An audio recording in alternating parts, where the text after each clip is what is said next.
Outline అయినా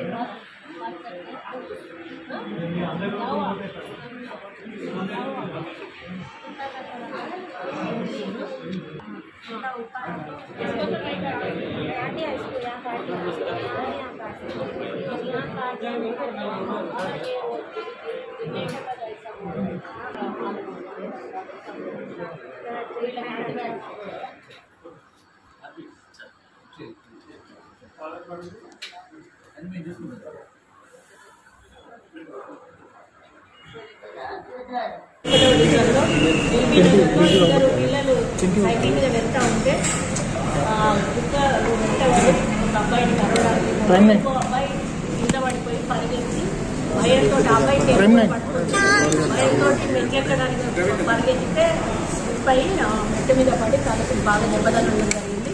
right hand కూడా కుక్క ఘాట్లు ఉన్నాయి. ఇంకో అబ్బాయి కూడా కాటేయడం జరిగింది. ఆ ఇద్దరికి కూడా యాంటీ ర్యాబిస్ ఇంజెక్షన్ ఇవ్వడం జరిగింది. ఈ అబ్బాయికి కొంచెం ఇక్కడ తల పగిలి ఉంది కాబట్టి దానికి ప్లాస్టిక్ సర్జరీ అవసరం ఉందని చెప్పి డాక్టర్ గారు చెప్పారు. గవర్నమెంట్ నుంచి దానికి ఎల్ఓసి ఈరోజు తీసుకెళ్ళి ఇస్తాము. డాక్టర్ గారిని అయితే ట్రీట్మెంట్ చేయమని చెప్పడం జరిగింది. ముఖ్యంగా ఒక సీజన్లో కుక్కలు కొంచెం అగ్రెసివ్గా ఉంటాయి.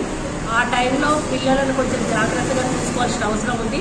మున్సిపాలిటీ తరఫు నుంచి దాదాపు రోజుకు 30 కుక్కలను తీసుకెళ్తూ 20 కుక్కలకు సర్జరీస్ చేసి 2-3 days పోస్ట్ సర్జరీ అబ్జర్వేషన్లో ఉంచుకొని వాటికి పిల్లలు కలగకుండా ఉండేలాగా చేసి పంపిస్తూ ఉన్నారు. అయినా కూడా దాదాపు చాలా చోట్ల అవి జరుగుతూనే ఉంటాయి. అయినా రిపీటెడ్గా వీళ్ళు ఆ కార్యక్రమాన్ని తీసుకుంటా ఉన్నారు. అంటే జనరేషన్ ఎక్కువ కాకుండా కుక్కలు ఎక్కువగా ఎదగకుండా చేసే కార్యక్రమం మాత్రమే మున్సిపాలిటీ చేయగలుగుతుంది. గతంలో అంటే కుక్కలకు అదోలో పెట్టి చంపేసేవాళ్ళు. ఇప్పుడు మనకు తెలుసుకొని బ్లూగ్రాస్ అని అవన్నీ ఇవన్నీ మూగ జంతువుల వాటి కింద కొన్ని సెక్షన్స్ ఉన్నాయి. అందుకని వాటిని మనం ఏమీ చేయలేము. ఉన్న వాటిని ఇంకా ఎదగకుండా చూసుకోవడము, వాటికి టైంగా ర్యాబిస్ ఇంజెక్షన్స్ ఇస్తూ పెట్టడము, మనము మన పిల్లలను కూడా జాగ్రత్తగా చూసుకోవాల్సిన అవసరం ఉన్నది. ఒంటరిగా పిల్లలను కుక్కలున్న చోటకు పంపకుండా జాగ్రత్తగా చూసుకోవాలి. ఏదేమైనా కూడా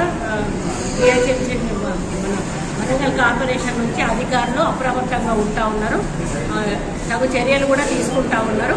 నిన్న జరిగిన విషయానికి మాకు కొంత బాధ ఉన్నా కూడా వాటిని సరిదిద్దే కార్యక్రమం తప్పకుండా చేస్తాము.